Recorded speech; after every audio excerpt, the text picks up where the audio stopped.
మీ ఐఫోన్లో lock స్క్రీన్లో అంటే ఇక్కడ ఇలాగా లాక్ ఓపెన్ చేసిన వెంటనే ఈ కింద మీ పేరు డిస్ప్లే అవ్వాలని కోరుకుంటున్నారా?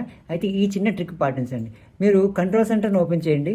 అందులో ఫోకస్ మీద ట్యాప్ చేసి అక్కడ కొత్త ఫోకస్ని, న్యూ ఫోకస్ని క్రియేట్ చేసుకోండి. ఈ కస్టమ్ న్యూ ఫోకస్ మీద క్రియేట్ చేసిన తర్వాత కస్టంలోకి వెళ్ళి అక్కడ మీరు ఒక పేరుని టైప్ చేయండి.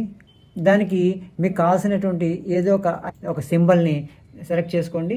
నెక్స్ట్ అనండి, కస్టమైజ్ ఫోకస్ అని ఎలా ఉన్నది అలాగే డిఫాల్ట్లో వదిలేండి. తర్వాత మళ్ళీ బ్యాక్కి వెళ్ళి మళ్ళీ కంట్రోల్ సెంటర్లోకి వెళ్ళి ఫోకస్ మీద ట్యాప్ చేసి మనం క్రియేట్ చేసుకున్న సూర్యం అనే ఫోకస్ మీద ట్యాప్ చేస్తే ఫోకస్ ఆన్ అవుతుంది. ఇప్పుడు మన పేరు ఈ లాక్ స్క్రీన్ మీద డిస్ప్లే అవుతుంది. చూసారా, ఇది ఇక్కడ సూర్యం అని నా పేరు డిస్ప్లే అవుతుంది. ఈ విధంగా మీ పేరుని లాక్ స్క్రీన్ మీద చాలా ఈజీగా పెట్టుకోవచ్చు ఐఫోన్లో. ఇలాంటి టెక్నికల్ వీడియోస్ కోసం సబ్స్క్రైబ్ చేసుకోండి మీ వాటెక్ తెలుగు యూట్యూబ్ ఛానల్.